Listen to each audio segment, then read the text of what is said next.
እቺ ሴት እኮ ብዙ የሚያስለቅስ ጸሎት ጸሎት ጸሎት ጸሎት የሚያሰኝ ነገር ማአት አላት።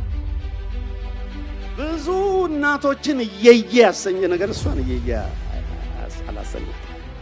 እንደውም ለነብዩ የተሰወረበት ነገር አንዱ እሱ አይታችሁ እንደሆነ ቤቷ ሲገባ ማአት ልጅ አለ ነው የሚመስለው። ምክንያቱም እሷ ከነቀፌቷ በላይ ቀና ብላ ብዙ ልጆች ያሉ ይመስላል። እንዲህ አይነት ማንነት እንዲገለጥ በህይወታችን እግዚአብሔር ይፈልጋል። ምንም ነገር ኖረ አልኖረ ኢየሱስ ካለ በቂ ነው። የተነሳ ነው ኢየሱስ። አንዳንድ ሴቶች ሁለት ሴቶች አሉ እዚሁ ነገሥት ውስጥ ሙታናቸውን ተቀብለዋል። በጣም እኮ የሚገርም ነገር አይ ቲንክ ስታሰራ ያንን ቤት የሪዘረክሽን ቤት እንደሆነ አምናለሁ። ሞር ስታገለግሉት ጌታ የሆነ ትንሣኤ ነገር ነው በእናንተ ውስጥ የሚያለው። አሜን።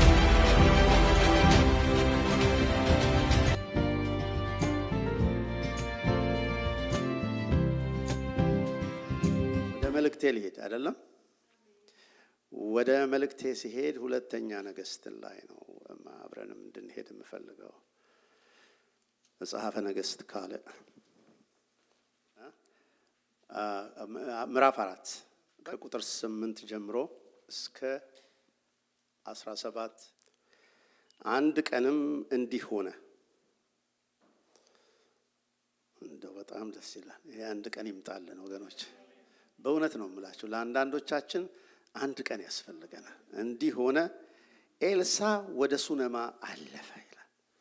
አቤት አቤት አቤት! ታሪክ የተለወጠው እዛ ላይ ነው። ነገር የተለወጠው እዛ። እግዚአብሔር በቃ አንድ ቀን በኑሯችን ላይ ይለፍ፣ በትዳራችን ላይ ይለፍ፣ በልጆቻችን ላይ ይለፍ። ትልቅ ለውጥ የሚመጣው ከሱ ጋር ባለን ግንኙነት ነው ወገኖቼ። እሱ ሲያልፍ ሲነካን እግዚአብሔር ይመስገን። ወደ ሱነማ አለፈ ይላል።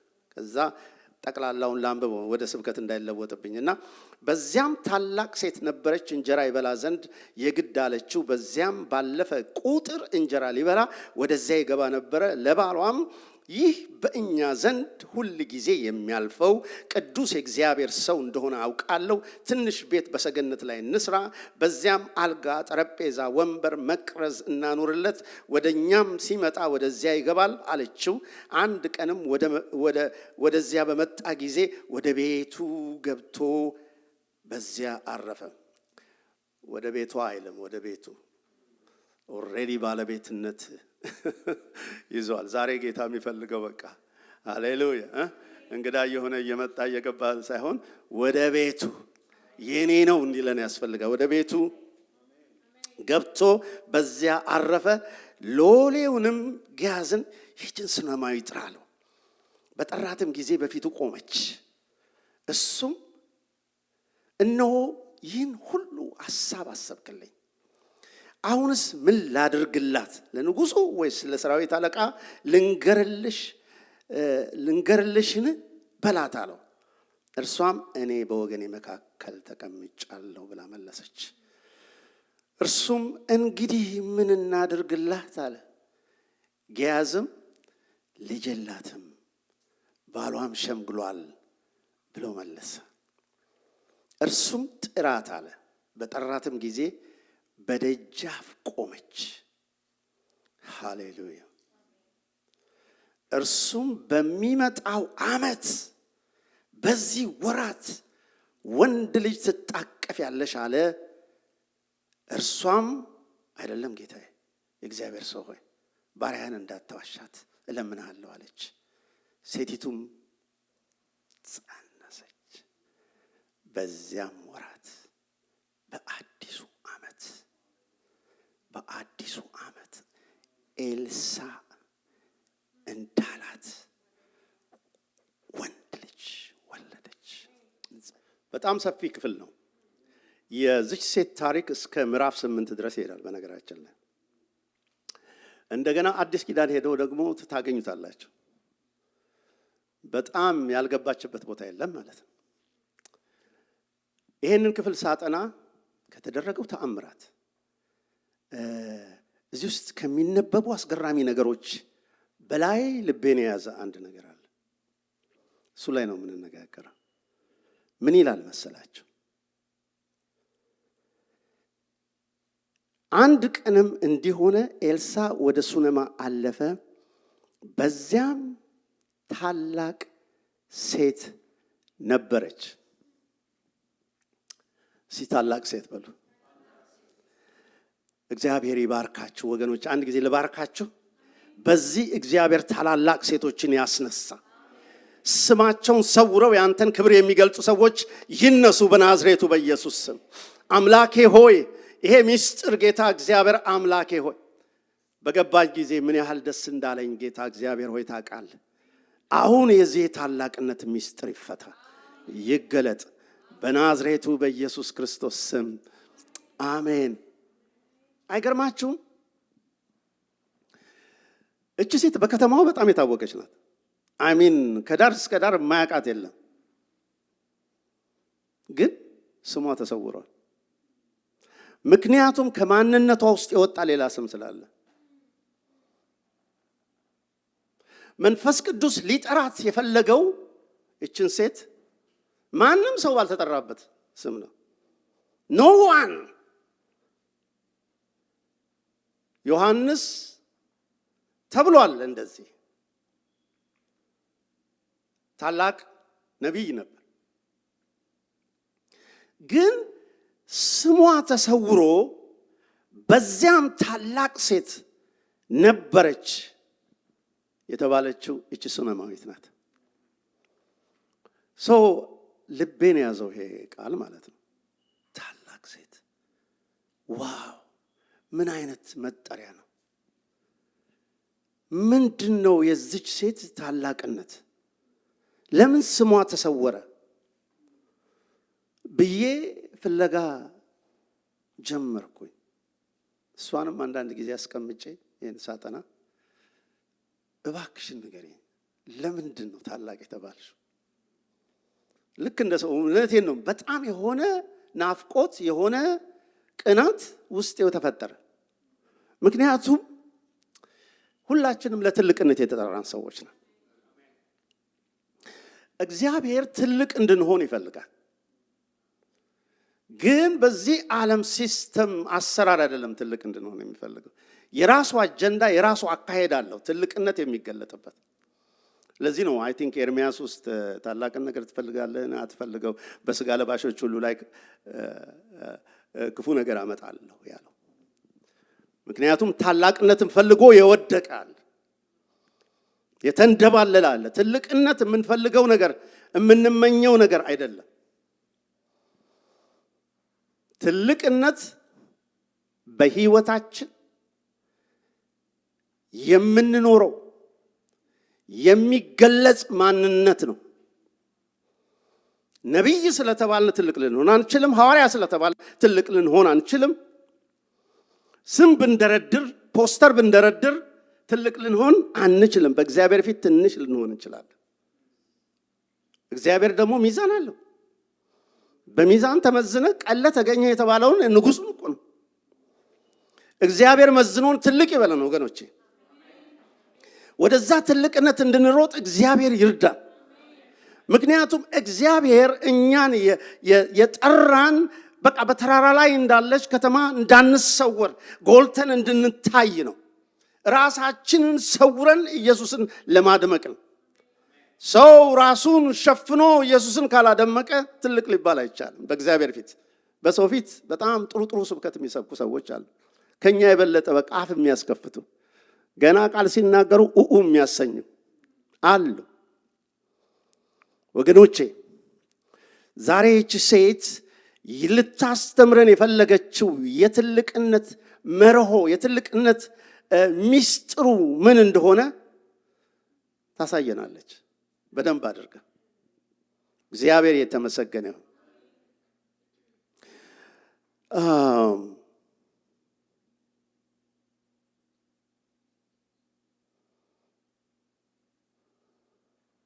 መጽሐፉን ስታነቡት በዚያም ታላቅ ሴት ነበረች ይላል። በቃ እንደው ይሄ ነገር ይግባብን ወገኖች። የኛ ስም ተሰውሮ ዘመናችን ካለፈ በኋላ የኛ ታሪክ የሚጻፍበት ማንነትን እግዚአብሔር ይስጠን። እውነቴን ነው የምላችሁ። ሌላ ምንም ነገር እውነቴን ነው የምናደርገው ነገር ሁሉ ኢየሱስን መግለጽ ካልቻለ ያንን ታሪከኛውን ተራኪውን ጌታ ራሱን የማይገልጽ ከሆነ ምንም አያደርግልን።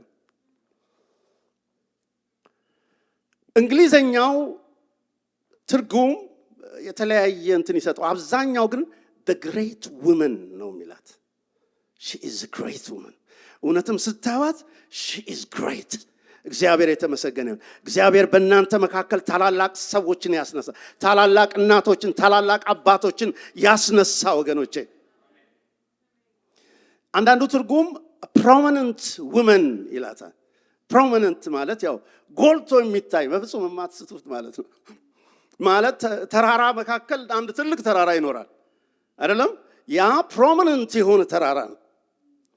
እናቺ ሴት she is a prominent woman። በቃ ከጎልታ ትታያለች። ለዛ ነው የምትኮራው። አይታችሁ እንደሆነ እኔ ከህዝቤ መካከል I don't need anything መታየት ቢያስፈልግ በአምላኬ በኩል እታያለሁ አይነት ነገር ነው። እግዚአብሔር ይባርካት። ዋው prominent ይሄን መጠሪያ ያገኘች ሴት ናት። ሌላ ኖብል ውመን ይላል አንዳንዱ ትርጉም ላይ ኖብል ውመን። ይሄ ኖብል ውመን የሚለው ቅድም እንደውም ዲክሽነሪ ስመለከት ነበር። የሚገርም ነው እኮ አንዳንዴ በጣም ወርድ ስተዲ ደስ ይለኛል በነገራችን ላይ። እና ኖብል ውመን ማለት noble refers to individuals with high hereditary rank ይልና aristocratic ይለዋል እና possessing excellent moral character ይለዋል። prominent ይሄ ምንድነው? ኖብል የሚለው በጣም ልዩ የሆነ ኤክሰለንት የሆነ ሞራል ካራክተር ያለውን ሰው የሚጠራበት ነው። magnanimous, honorable, having an impressive grand appearance ይለዋል። እግዚአብሔር የባረካት ልጅ ናት አይመስላችሁ? እና አየዋት ብዙ ጊዜ ከሷ ጋር አሳለፍኩ ማለት what is it? መንፈስ ቅዱስ ዝም ብሎ አንዳንድ ጊዜ አንዳንዱን ቃል ዝም ብላችሁ ነው የምታነቡትና ትሱታላችሁ። እዛ ለምን እንደተባለ በደንብ አድርጋችሁ ዲክ ስታረጉ you will see why። እና ያ የቃል ፍቺ ሲበራ ደግሞ እኔ አሁን የኔ ህይወት በዚች ሴት እየተቀኘ ነው።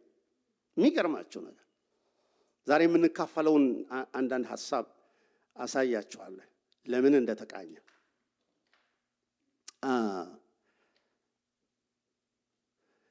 ትልቅ የተባለችበት አንድ 5 ነጥቦች አሉ። እነዛን ልነግራችሁ አይደለም እንትልላችሁ አይደለም፣ ግን እንዲሁ ላይላዩን ጨረፍ አድርጌ ላሳያችሁ።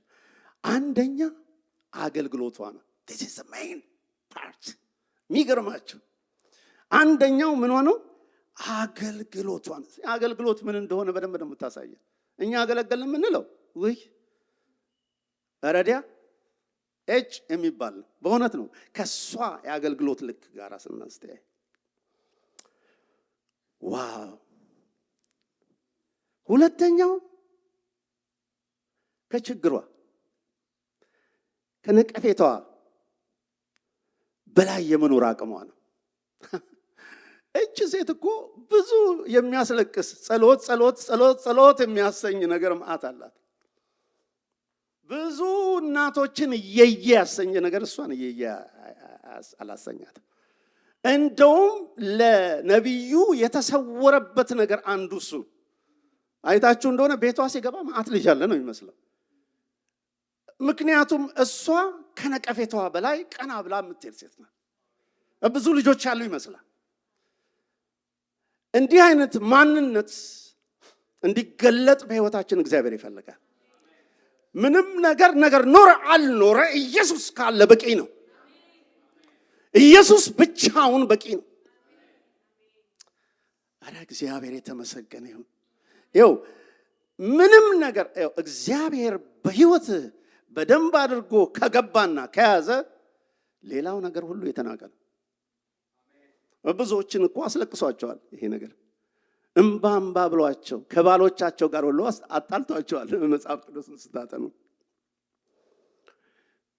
እሷ ጋር ስትመጡ ግን no way, no question, no prayer። የሷ ናፍቆት ሌላ ነገር ስለሆነ ማለት ነው። የሷ ነገር ሌላ ነገር ላይ ተይዟል። በጌታ በኢየሱስ ክርስቶስ ስም ይህ ይሁንልን። እውነቴን ነው የምላችሁ፣ ልጆች የሌላችሁ እናቶች ብትኖሩ በዚህ ሰዓት በቂ ነው ኢየሱስ። ሃሌሉያ። የእናንተ ማንነት የተመሰረተው በልጆቻችሁ ላይ ነው። እንደውም አንዳንድ ጊዜ ልጆች ከወለድን በኋላ እየየውሉ እንላለን። ኧረ በጣም በጣም በጣም መከራችንን እንበላለን። ሳይጮስኑ ከሰጠ ካልሰጠ በቂ ነው። እሱ ራሱ ልጅ ነው። እሱ ራሱ አባት ነው። እሱ ራሱ ወንድም ነው። እሱ ራሱ እናት ነው። ሃሌሉያ። ከዚህ ፍቅር ማን ይለየኛል? ማን? መላእክት?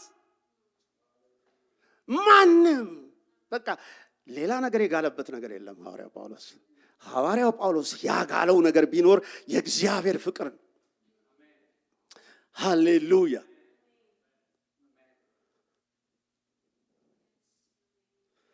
ሁሉ ከእጅ ጠፍቶ የሚያስ ባይኖርም ዙሪያ ገባው ባዶ ጨለማ ቢሆን እርሻው መብልን ባይሰጥ ከብቶችን ባይኖሩ ወይንና በለሱም ፍሬ ባያፈሩ አንተ ግን ብቻህን ታደላድላለህ። በቂ ነህ ጌታዬ። ሐሳብ ታስተላለህ፣ ሐሳብ ታስተላለህ፣ ሐሳብ ታስተላለህ፣ ሐሳብ ታስተላለህ። እግዚአብሔር በቂ ነው፣ ከበቂም በላይ በቂ ነው፣ ከበቂም በላይ በቂ ነው። ምን ጎሎብህ? ምን አጥተህ? ሁሉም ሙሉ አይጎልህ።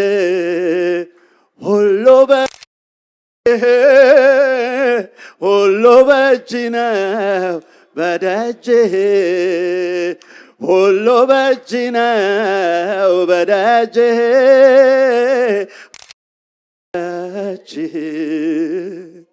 ሃሌሉያ። እሱ በቂ ነው። እችን ሴት ታላቅ ያሰኛት ሌላው ነገር ሃሌሉያ ከነቀፌታዋ በላይ የኖረች ሴት ናት። ከችግሯ በላይ የኖረች ሴት ናት። ችግሯን ከላይ ነው የምትመለከተው እንደዚህ። ዋው ሃሌሉያ። ንስር ነች ራሷ። በጣም ስንቱን ጠላልፎ የጣለ ነገር አልጣላትም። ታላቅነት ያ ነው። ሶስተኛውን ልንገራችሁ ቶሎ ቶሎ፣ ምክንያቱም ወደ ዋናው መሄድ አለብን። ሶስተኛው እግዚአብሔርን ሰምቶ ታምኖ መታዘዝ ነው።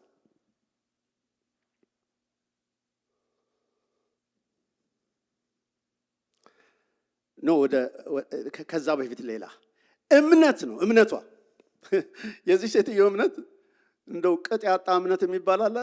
እንዴት ሊሆን ይችላል የሚያሰኝ ማለት እንዴ! የሌለን ነገር ማግኘት አንድ ነገር ነው፣ ግን ደግሞ የሞተን ማስነሳት በጣም የከበደ ነገር ነው። እነዚህን ሁለት ነገሮች ነው ይዛ የምትሄድ ያለችው። አዲስ ኪዳን ውስጥ የገባችሁ በዚህ የተነሳ ነው። አንዳንድ ሴቶች 2 ሴቶች አሉ እዚሁ ነገሥት ውስጥ ሙታናቸውን ተቀብለዋል። በጣም እኮ የሚገርም ነገር። አይ ቲንክ ስታሰራ ያንን ቤት የሪዘረክሽን ቤት እንደሆነ አምናለች መሰለኝ። ሞር ስታገለግሉት ጌታ የሆነ የትንሣኤ ነገር ነው በእናንተ ውስጥ የሚያልፈው። አሜን፣ እግዚአብሔር የተመሰገነ። ምክንያቱም ወስዳ ሮጣ እዛ ላይ ነው ጥላው ሄደችው። ሮጣ አቤት አቤት አቤት፣ እግዚአብሔር ይባርካት። በመገለጥ ላይ መገለጥ ይጨምርላት። አሁን ብትኖር ኖሮ በደንብ እንመርቃት ነበር፣ ግን እኛ እንድንኖረው ነው የምትፈልገው። የእምነት ሰው አይገርማችሁ እንዴ? ኔጋቲቭ ነገር ሰው እንዴት ነው ልጁ ሞቶ ደረት የማይጥለው እንዴ? ሁሉ ሰላም ነው ምናምን እያለች በቃ አስቀምጣ ልክ እንዴት ነው እንደተኛ ሰው አስቀምጣ ሬሳ ዝም ብላ የምትገሰግሰው? ከኔ ኢማጂን ምን አይነት እምነት እንደሆነ አይታለች። ትንሣኤን አይታለች። ልክ አብርሃም እንዳደረገ ማለት ነው። የመስዋዕቱን በግ ያዘጋጃል። ፓስተር አንድ ጊዜ የሰበከው ስብከት በፍጹም በውስጤ ቀርቶ ማረሳው። ምናልባት አንተ ረስተው ከሆነ እባክህ እንደገና ደግመህ ስበከው። ይው ስታይ እምነት እኮ ይገርማል። የሚገርም አይን ማለት ነው። በቃ የማይታየውን ማየትና የማይመጣውን ማምጣት ማለት ነው። ሃሌሉያ። አሁን እኔ እዚህ ኢትዮጵያ ሄድኩኝ ጊዜ የሆነ እንትኔ ራይዝ አደረገ። ገንዘብ የለኝም እኮ ቤት ለልጆቹ ለመግዛት ቤት ማየት ጀመርን። ቤት አገኘን፣ የሚገርም ቤት አገኘን። ከዛ በኋላ ገንዘቡ ነው እንትኑ ከሰውየው ጋር መደራደር ጀመርኩ። ምክንያቱም አይ ሃቭ ፌዝ እዛ ቦታ ላይ ቤት እንደምንገዛላቸው እርግጠኛ ነበርኩኝ። ሃሌሉያ። ቤቱ ሲያሳየኝ እኔ ራሴ በቃ ቀለጥኩኝ። እግዚአብሔር ከሰማይ ካልሆነ በስተቀር ሐረር ውስጥ እንደዛ አይነት ቤት ሊሰራ አይችልም። አይ አም ሶ ኒት። በጣም በሚገርም አይነት ሁኔታ ለልጆቹ በቃ ለሁሉም ልጆች በቂ የሆነ ቤት፣ ውሃ ጨርሶ የማይጠፋበት። ሐረር ውስጥ ውሃ ይጠፋል።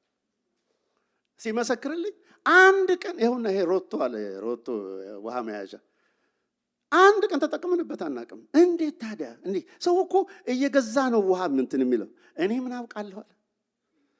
ለካኛ ውሃን ቆፍር ነበርና ለልጆቹ ውሃ ሙሉ የሆነበት ቤት የዘራነውን ሲያሳጭልን። ሃሌሉያ። እንደፈለጉ ውሃ የማይቋረጥበት ቤት ውስጥ ሊገቡ ተነጋገርን። አለ ያመጣው ሳንቲም ትንሽ ከበድ ይላል፣ ግን ወረደና ታች ይሄ ነው አልነው። ክርስቲያን ነው ደግሞ እንዳጋጣሚ፣ እግዚአብሔር ይመስገን። በጣም የሚገርም የሙሉ ወንጌል ልጅ ነው። ሲያይ እንደዚህ ነው የምትሰሩት? ይሄ በቃ እኔ እኮ መስጊድ ያደርጉብኛል ብዬ በጣም እየተጨነቅኩ ነበር።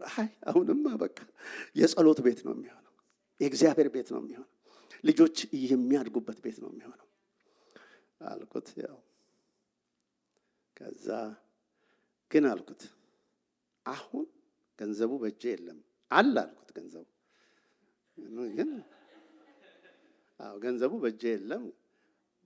እንትኔ ውስጥ የሆነ የተቀመጠ ትንሽ ገንዘብ ነገር አለና ዳውን ፔመንት እሱን እንስጥና 3 ወር ታገሰን አልኩት። እሺ አለ እና ተፈራረምን። ፌዝ ወርክስ። ዝም ብሎ የሚመጣ ሳይሆን እግዚአብሔር በውስጣችሁ የሚፈጥረው ያ እምነት ከታዘዛችሁና አክት ካደረጋችሁ እንዴ ተነስና በሞሪያ ተራራ ላይ ሰዋ ስንት ጥያቄ ከእግዚአብሔር ጋር መከራከር ይችላል። የሰው እኮ እንዴት ሊሆን ይችላል? አራ በጌታ በኢየሱስ ስም ብሎ ሁሉ መገሰጽ ይችላል። በቃ የሚወስዱት እርምጃ እግዚአብሔር እንዲታይ የሚያደርግ ነው። እግዚአብሔር እንዲጎላ የሚያደርግ ነው። እግዚአብሔር የተመሰገነ ነው። ሃሌሉያ። ስለዚህ በእምነቷ ነው ትልቅ የተባለችው። በእምነታቸው ትልቅ የተባሉ ሰዎች መጽሐፍ ቅዱስ አንብባቸው አለ አይደለም? በእምነቷ ትልቅ ተብላለች። አራተኛ እግዚአብሔርን ሰምቶ እና ታምኖ መታዘዝ። የተሐድሶ ጉዞ የሄደች ሴት ናት። ሰምታ ቤትሽን ለቀቂና ተነሽና ሂጂ ሲላት ነብዩ ተነስታ 7 ዓመት ሙሉ ነው ከርማ የመጣችው። ስትመለስ ልጇን እየጎተተች መጣች። አያችሁ፣ እግዚአብሔርን ታዞ የሚያፍር የለም በፍጹም።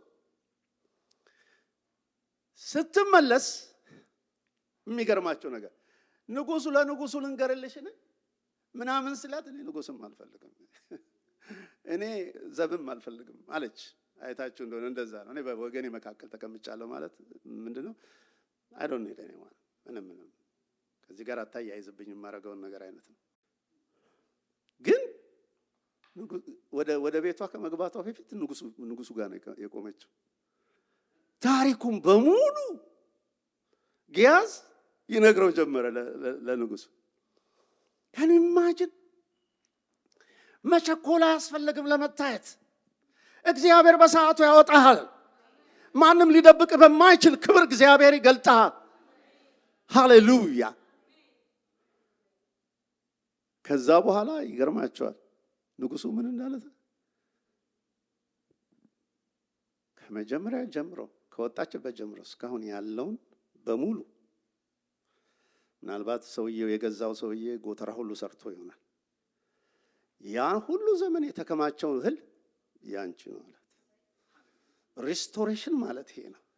የሪስቶሬሽንን ጎዳና የሚያውቅ ማለት ነው። ትልቅ ማለት ስላጣ እንዳጣ ማይቀመጥ ነገር ግን እግዚአብሔር ሪስቶር እንደሚያደርግ የሚያምን ሰው ያ ታላቅ ሰው። ሃሌሉያ። ሌላው የመጨረሻው እና የምወደው ይህች ሴት ጤናማ የሆነ ተግባቦት አላት። ማለት ከማንም ጋር ሄዱና ይው ከነቢዩ ጋር ከቤተ ክርስቲያን ጋር ጤናማ ግንኙነት ነው ያላት። በጣም በጥንቃቄ በአክብሮት የተያዘ። ሃሌሉያ። ከባሏ ጋር ይሄ ሰውዬ እኮ መጽሐፉ ሲነግረን አርጅቷል ይላል። ግን ከሱ ጋር እየተግባባች ነው የምታረገውን ነገር ሁሉ ያደረገችው።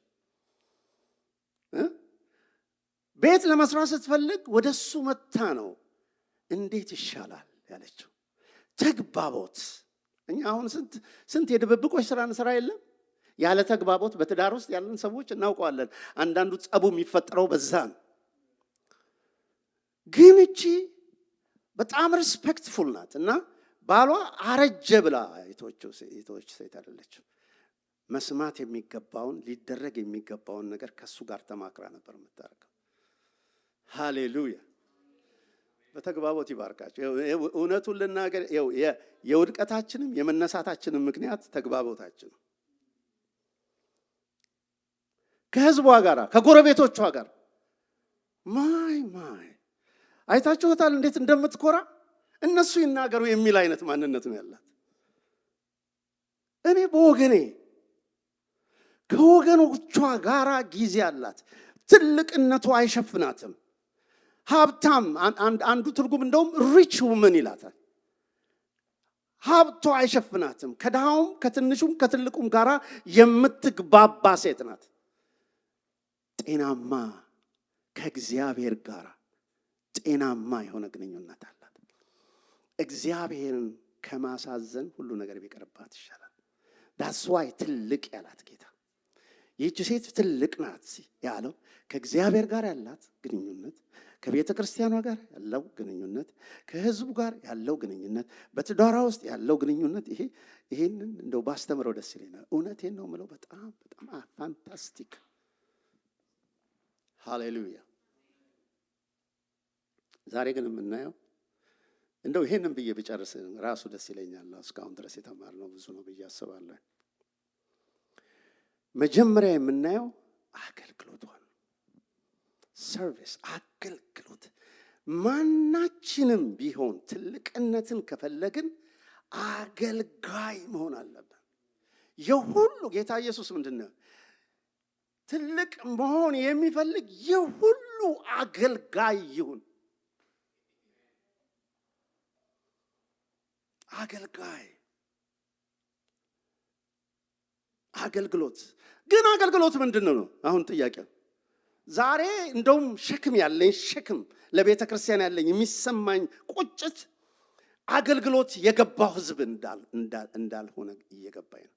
በሄድኩበት ቦታ ፐርፎርም የሚያደርግ ራሱን የሚያሳይ ለሆነ ጥቅም ብቻ የሚያገለግል ህዝብ በቤተ ክርስቲያን እየበዛ፣ እዚህ እንኳን እንደዚህ አይደለም አይደል? ካላችሁ ዛሬውኑ ቱን ማድረግ አለ። እንዴት ነው መቃኘት አለበት። ምክንያቱም ለምን መሰላችሁ? አገልግሎት መነሻው ነው ትክክለኛ ነገር ከእግዚአብሔር ጋር ትክክለኛ አካሄድ እንድትሄዱ የሚያረጋችሁ። አገልግሎት የሚነሳው ከፍቅር ውስጥ ነው። ከፍቅር ውስጥ የሚገለጥ ፍቅር ነው ልላችሁ እችላለሁ።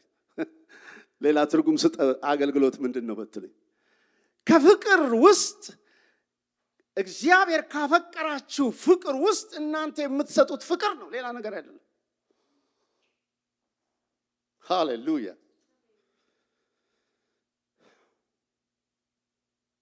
ለፍቅር ምላሽ መስጠት ማለት ነው አገልግሎት። ሰምታችሁኛል? ለፍቅር ምላሽ መስጠት። አንዳንድ ጊዜ ጥሩ ፊት ስላየን ፓስተሩን ስለምንወደው ሌሎችን ኢምፕሬስ ለማድረግ የምናረጋቸው አገልግሎቶች አሉ። ፕሊዝ ስቶፕ ኢት። ፍቅር የሌለበት አገልግሎት እግዚአብሔር የማይቀበለው አገልግሎት ነው። ከፍቅር ላይ ካልተነሳችሁ ምንም አላገለገላችሁም፣ ገና ነው ማለት ነው።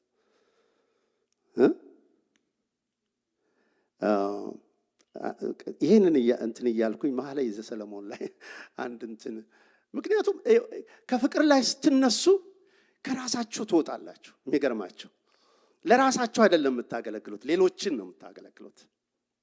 መኃልየ ዘሰሎሞንን አንድ ጊዜ ሄጄ ላንብብላችሁ እስቲ። ሰዓቱ በቃ ማለት ትችላላችሁ የምትሄዱበት ቦታ ጊዜ ካለ፣ ግን ይኸውና ቁጥር 6 ላይ መጨረሻው 28 ምዕራፍ 8 ቁጥር 6 ይቅርታ፣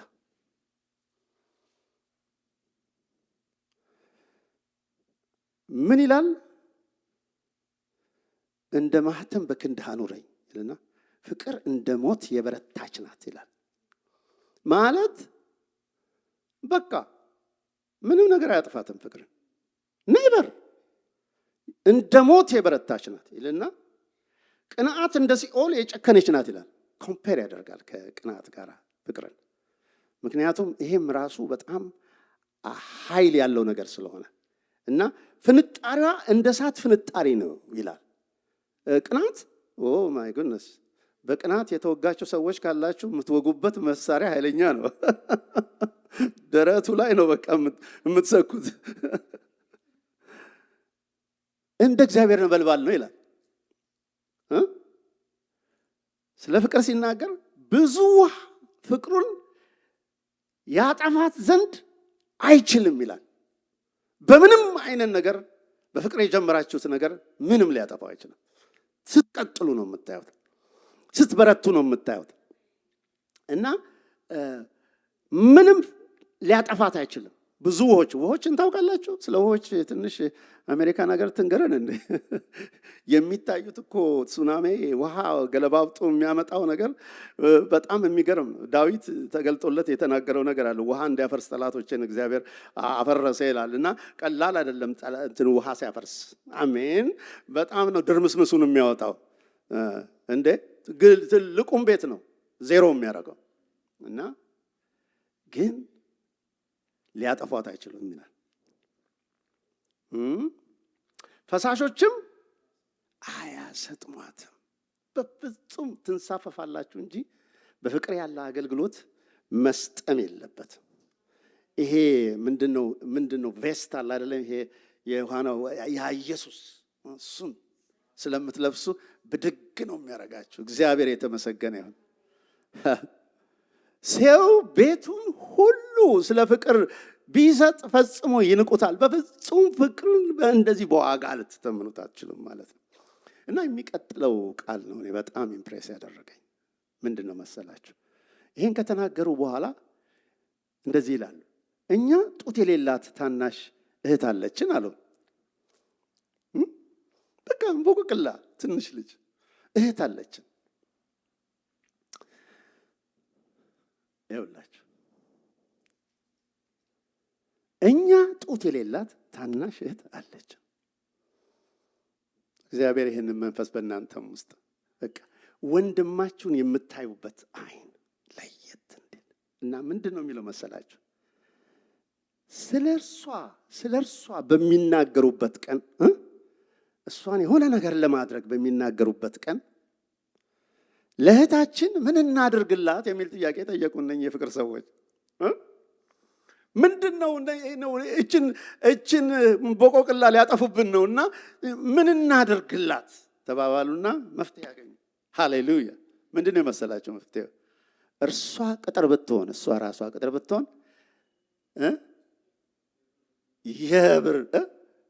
የብር በሉት ግንብ በላዋ ላይ እንሰራለን። ዋው! እሷን ፕሮቴክት ለማድረግ የኛ ፍቅር ምን ያደርጋል? እሷ አጥር ቢኖራትም እንደገና ሌላ አጥር የማይነካ አጥር እንሆንላታለን ማለት ነው። እርሷ ቅጥር ብትሆን የብር ግንብ በላዋ እንሰራለን። ደጅም ብትሆን በዝግባ ሳንቃ እንከባታለን ይላል። ሃሌሉያ! አገልግሎት ማለት ይሄ ነው። እንዴት እኔ እንደገባኝ ይግባችሁ ብቻ ልበላችሁ። ምክንያቱም አገልግሎት በቃ የራስን ነገር ከመመልከት ያወጣና የሌላውን ህይወት በቃ ከመጠበቅ እኔ ጠባቂ ነኝ ወይ የሚል አባባል በፍጹም የለም። አዎ ጠባቂ ነኝ። ያቺ ጡት የሌላት ደካማ ያችን ህፃን እንዴት አድርጌ ላድናት ነው። እግዚአብሔር የተመሰገነ ይሁን። እቺ ሴት ጌታን የምታገለግለው ወይም ነብዩን የምታገለግለው ምንም ነገር ፈልጋ አይደለም። አይታችሁ እንዴት ሪጀክት እንደምታደርግ የሆነ ነገር ሲመጣ ወደ ነው የምትለው። በቃ እኔ የማገለግለው ከፍቅር ተነስቼ ነው። ምንም ነገር እንዲያያዝባት አትፈልግም። ካገለገላችሁ በዚህ መንፈስ አገልግሉ። እንዴት ቻሌንጅ እንዳደረገችኝ ልነግራችሁ አልችልም። ካገለገልን በዚህ መንፈስ ነው ማገልገል ያለብን። ከምንም ነገር አናያይዘው። አንዳንድ ጊዜ ከሆነ ነገር ጋር አያይዘን ነው። በቃ የሆነ ነገር ከፈለግን ራይድ ከፈለግን መኪናም ከሌለን መተን በቃ ፓስተርዬ ሁሉን ነገር በቃ በየየ ትጨርሱታላችሁ። ያ ደግሞ ወደ የየነት ይለወጣል። አሜን። ምንም ነገር ፈልጋችሁ መሆን የለበትም አገልግሎታችሁ። ምንም ነገር ፍቅር ነው፣ የፍቅር ምላሽ ነው። it's a response to love። የወደደህን ጌታ በምን አርገት ትንትን ታረጋዋለህ? ትመልስለታለህ። በፍቅር ነው፣ በማገልገል ነው። ፍቅር ነው አገልግሎት፣ ሌላ ነገር ያለ። በዚህ መንፈስ አገልግሉ ባካችሁ። ወይ ቤተ ክርስቲያን ሆይ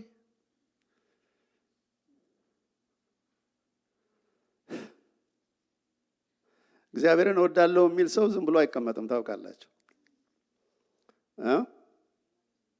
አይቀመጥም። እንዴት ተደርጎ እንዴት በዚህ በታላቅ አምላክ ተወዶ ያንን ምላሹ ፍቅር አገልግሎት ከሆነ እንዴት ዝም ብሎ ይቀመጣል? መጥቶ እባካችሁ አንድ ነገር እንደው ፍጠሩልኝ የማገለግልበት። እቺ ሴት እኮ እንደዛ ነው ያደረገችው። ፍቅር አቤት አቤት አቤት አቤት። አንድ ጊዜ 72 አልሆኑም እንትኖቹ ደቀ መዛሙርቶች አይደል? ማለት ተሰጣቸው እኮ አገልግሎት። ሄዶ ደዌ ፈወሰ፣ ምን አነሳ ምናምን በቃ። ከዛ በኋላ መጡ ስሊቫቸውን ሰብሰብ አድርገው መጡ። ጌታ ኢየሱስ ስጋዬን ያልበላ ደሜን ያልጠጣ የኔ ሊሆን አይገባውም ሲል፣ ምክንያቱም የተመሰረቱት በፍቅር ላይ ስላልሆነ ጥያቄ ቢኖራቸው እኮ መጠየቅ ይችላሉ። አይደለም እንዴ? ጌታ ሆይ ምን ማለት ነው እኮ ማለት ይችላሉ። አያችሁ፣ ትንሽም የሚያወላግድ እንዲህ የሚያረጋቸው ነገር አይፈልጉም ማለት ነው። እነኚህ ሰዎች ተነሱና በሙሉ ጥርግ ብለው ሲወጡ ጌታ ወደ ደቀ መዛሙርቱ ደግሞ መጣና እናንተስ መሄድ ትፈልጋላችሁ? ሐዋርያው ጴጥሮስ ጌታ ሆይ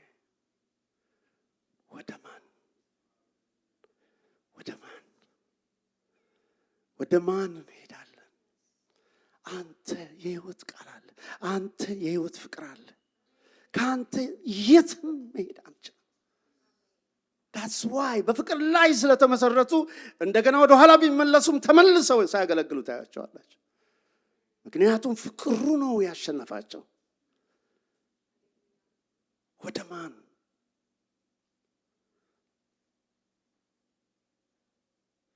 ታውቃላችሁ፣ ትልልቅ ሰዎች የተመረጡ እግዚአብሔር የጠራቸው ገንዘብ ፍቅር ሆኖባቸው ወደ ኋላ የተመለሱ አሉ። እነ ዴማስን የምትመለከቱ ኢቭን ይሁዳን የምትመለከቱ በልጦባቸው ይህ ፍቅር የዓለም ፍቅር ስለበለጠባቸው ገንዘብ ስለበለጠባቸው ነው፣ ሌላ ነገር አይደለም። አገልግሎታችንን እንፈትሽ። ይሄ ብልጭ ድርግም ምናምን የሚል ከሆነ በፍቅር ላይ ያልተመሰረተ። አንዳንድ ጊዜ ታያላችሁ፣ አንዳንድ ሰዎች መጥተው ትንሽ ሞቅ ያደርጓችሁና በኋላ እዛ ዳር መቀመጥ ይጀምራል። ከዛ ከወሩ በኋላ ታገኙዋችሁ። ፕሊዝ፣ ሰማይና ምድርን የሰራ እግዚአብሔር ፍቅሩን ገልጦልን በዚህ በተሰጠን አጭር ዘመን እሱን በፍቅር ማገልገል ካቃተን መዳናችንን እንጠራጠራለሁ። እኔ እንደውም ደህንነት የገባን አይመስለኝም። ይሄ እንደዛ ከሆነ አገልግሎታችንን እንፈትሽ። የፍቅራችን መገለጫ። ሌላ ከዚህ ሴት የተማርኩትን ነገር ልንገራቸው። አገልግሎት ለምና ነው እንጂ ተለምና አይደለም ያገለገለች። ብዙ ጊዜ በዚህ ዘመን ብዙ ክርስቲያኖች እንድንለመን እንፈልጋለን። በቃ እንደውም ፓስተሩ እግራችን ላይ ሊወድቅ ምንም አይቀረው። እውነቴን ነው የምላችሁ። እቺ ሴት ግን መታ ወደ ነብዩ ምንድን ነው ያለችው? እንጀራ ይበላ ዘንድ ግድ አለችው። ማለት ግድ የላችሁም። ነብዩ መዋዛ አይደለም። ዝም ብሎ በተጎተተበት ቦታ ሁሉ አይጎተትም። ኖ የኔ ልጅ አይደለም። ትመጣና እባክህ ግባ ላገለግል ይፈልጋል። አይ ግድ የለም። መጨረሻ ላይ የልቧን ነገር ስላየ እለት ይላል መጽሐፍ ቅዱስ። በጣም ደስ ይለኛል። በየዕለቱ እየገባ ባለፈ ቁጥር ያለምንም ጥያቄ ገብቶ መብላት። ምክንያቱም የምታገለግልበትን ሞቲቭ ስላገኘ ማለት ነው። ሃሌሉያ። ለምና ነው ያገለገለችው። ሃሌሉያ። መንፈስ ቅዱስ ይባረክ። ዛሬ እንደዚህ አይነት ሰዎችን ያስነሳ በጉባኤያችን ለምነው የሚያገለግሉ። ባካችሁ ይሄ መንፈስ በእናንተ ላይ ጨችስ። ዛሬ የታላቅነትን መንገድ ጎዳና ስታሳየን የጀመረችበት የአገልግሎት ነገር ፍቅር ነው። ከዛ ደግሞ ለምና ነው ያገለገለችው። ፓስተር እንደዚህ ደስ አይልም? እንደዚህ አይነት መንፈስ አይ ቲንክ እኛ ያን ጊዜ ጌታ እንትን ሲለን ሲነካን የነበረውና አሁን ያለው መንካት እኔ አላውቅም። በእውነት ነው የምላችሁ። እኛ ከእግዚአብሔር ቤት ማን ያስወጥ? ከተንበረከክበት ማን ያስነሳናል? ማለት እግዚአብሔርን ማገልገል ማለት በጣም ትልቅ። እኔ አንድ ምስክርነት ልንገራቸው። እዛ ጅቡቲ ነው ጌታን ያገኘሁት ከብዙ ወንድሞች ጋር ያው እዛ እንትን ስንል እያገለገልን አንዲት ከዋሽንግተን ዲሲ የመጣች ኮምፓሽን የሚባል አገልግሎት የጀመረች እህት ናት። እና መታየችን ደስ አላት። በቃ እኛም ደግሞ ይሄ በእግዚአብሔር የፈካ ነገር አላለ። በቃ የሚያብረቀርቅ ማንነት አለን። ምክንያቱም ጸሎት ነው ስራችን። አዘነችልን። አዘነችና ምን እንዳለች ታውቃላችሁ? እኔ እንድትወጡ ፈልጋለሁ። ኤምባሲ ማቀው ሰው አለ እና አፕሊኬሽን ላስገባላችሁ ስትል በኢየሱስ ክርስቶስ አቁሚ ነው ያልናት። ምክንያቱም እኛ ህይወታችን እዛ እንዲያልቅ ነው የፈለግነው። አገልግሎታችን ለክርስቶስ እዛ መሞት ላይ ነው የነበረው። ገብታችኋል? በምንም አይነት አገልግሎትን ክብር ሸጠን አናውቅም። እግዚአብሔር የተመሰገነ። ምክንያቱም ዘላለም ውስጥ ይዞን የሚሄደው እሱ ዋጋ ያለው እሱ ነው። ትንሽ በኋላ እንነጋገራለን። እግዚአብሔር ይባረክ። እና ተለምናችሁ አታገልግሉ ባካችሁ። ስለ ጌታ ነው የምላችሁ። ባካችሁ ተለምናችሁ አታገልግሉ። ቅዱሳን ለምናችሁ አገልግሉ ጌታ። ይሄ ዘመናችን ነው። አንድ ጊዜ አንድ ፓስተር ሆስፒታል ሄዶ በሽተኞችን የሚጠይቅ ፓስተር ነውና አንዱን ሰው ሁልጊዜ ያየዋል በየጊዜው እና ያጽናናዋል፣ ይጸልይለታል ምናምን፣ አይዞህ እግዚአብሔር ያስነሳሃል ምናምን በርታ እያለ በጣም ጥሩ ፓስተር በየቦታው በሽተኞችን እየዞረ በዚህ ዘመን አይደለም በዛ ዘመን። የሚገርማችሁ ነገር አንድ ቀን ሲመጣ እንባ በእንባ ሆኗል ሰውየው። ምን ነው አለው። ደነገጠ። አይ በቃ የቀኔን መጨረሻ ነገሩኝ፣ ብትቆይ 1 ሳምንት ነው ብለውኛል። ስለዚህ ነው ማለት ነው። አንተ እኮ ጌታን ታውቃለህ፣ ብትሄድ የዘላለም ቤት እኮ ነው፣ በሽታ የሌለበት ችግር የሌለበት ምናምን ሰበከው። አይደለም ፓስተር አለ። እኔ ብዙ ጊዜ እግዚአብሔር እድል ሰጥቶኝ እግዚአብሔርን ሳላገለግል የኖርኩ ሰው ነኝ። አሁን የሚያስለቅሰኝ ባዶ እጄን ወደዛ መሄዴ ነው። ምን ይዤ ልቅረብ፣ ምን ይዤ ልሄድ የሚል ነገር ነው የሚያስለቅሰኛል። ወገኖቼ መጽሐፉ ስራቸው ይከተላቸዋል። እዚህ የምናደርገው ለሱ ፍቅር፣ ለስሙ ፍቅር የምናሳየው ይረሳ ዘንድ በምድርም ላይ አይረሳም። ግን ለስሙ ፍቅር የምናሳየው ነገር እዛ ደግሞ ይጠብቀናል። ሃሌሉያ። እሺ ከዚህ ቶሎ ልጨርስላቸው፣ የመጨረሻውን ሐሳብ ልንገራቸው።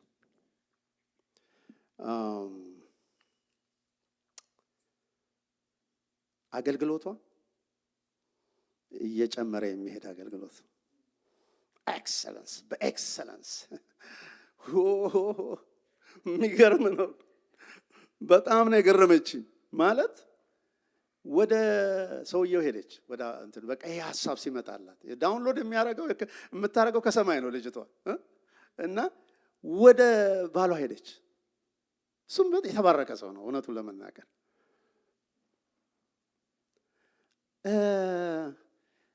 ምን ይሻላል ቤት ለዚህ ለነቢዩ እንሰራለት አለችው። እንዴ ምኑ ጋር ሳይላት አልቀረም። ምክንያቱም መንገድ ዳር ነው ቤቱ፣ አይታችኋል። በመንገድ ዳር እሱ ሲያልፍ ነው የምታየው። እና የቱ ጋር እንሰራለን? እዚህ ጎረቤት ነው እዚህ እንትን አይደለም። ለሱማ ቤት ከሰራን ከላይ ሌላ ስቶሪ ወደ ላይ አድርገን ነው የምንሰራው። የሚያስፈልገው እግዚአብሔር፣ ይሄ ሰው የእግዚአብሔር ሰው እንደሆነ አይቻለሁ።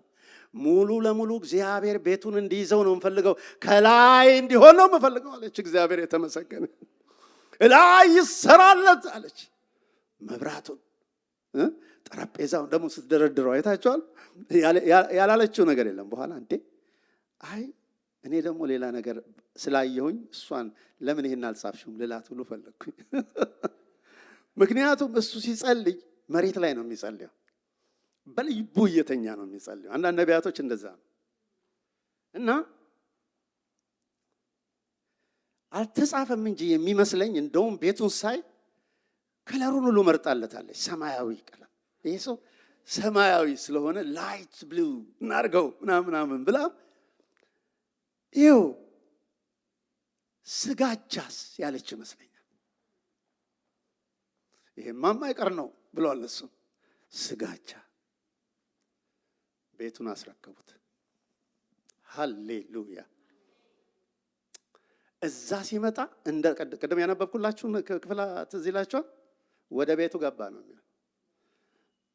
ወደ ቤቱ። ሃሌሉያ። ጌታ ሙሉ ኮንትሮል በሚያደርግበት ጊዜ ህይወታችንን ምንም ነገር ቢሆን ለእግዚአብሔር የሚሳን ነገር የለም። ይኸው በጣም የሚደንቅ ነገር ሆነ። አሁን ያው መቼም ወደ መጨረሻው ልሂድ እና ምን እናደርግላት የሚል ጥያቄ መጣለ። እሺ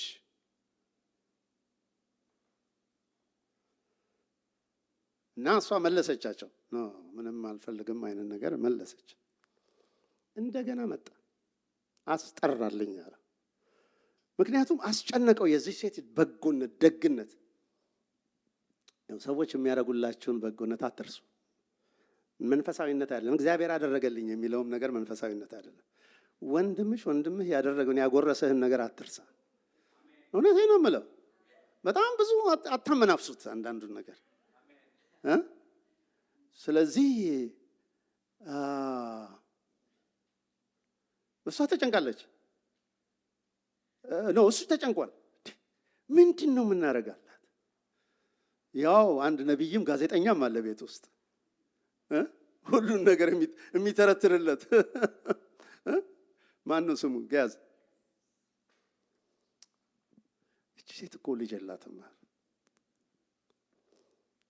ጥራልኝ። ይኸው አንድ ነገር ልንገራቸው። እግዚአብሔርን ዝም ብላችሁ ስታገለግሉ እናንተ ሳትጠየቁ እሱ ይጠይቅላችኋል። እሱ ይመጣል። ምን ላርግልሽ ይላል እሱ ራሱ። ይሄ በጣም የሚገርም ነገር ነው። አያችሁ፣ ቤቷ ድረስ የመጣው መልስ ነው። ደጃፏ ድረስ አስጠራና ምን አለ? በዚህ ቀን በዚህ ዓመት ወንድ ልጅን ትታቀፊያለሽ። ሃሌሉያ። ሌላው ታሪክ ነው። ያው መቼም እንዴት እንደሆነ እግዚአብሔር ያውቃል። ግን ወንድ ልጅ ወለዱ። ለጸሎታቸው መልስ ብቻ ሳይሆን ላልጸለዩት ነገር ሁሉ መልስ አገኙ። ወገኖች፣ ዝም ብለን እግዚአብሔርን ስናገለግል የሚመጣበት መንገድ አይታወቅም እና እግዚአብሔር በምድርም በሰማይም ዋጋ ይከፍላል። ይረሳ ዘንድ አመፀኛ አይደለም ነው የሚለው መጽሐፍ። እሱን ስታገለግሉት ግድ የላችሁም፣ አታጡ። እንደውም የተረፋችሁ ትሆናላችሁ፣ ታተርፋላችሁ። እግዚአብሔር ቃሉን ይባርክልን።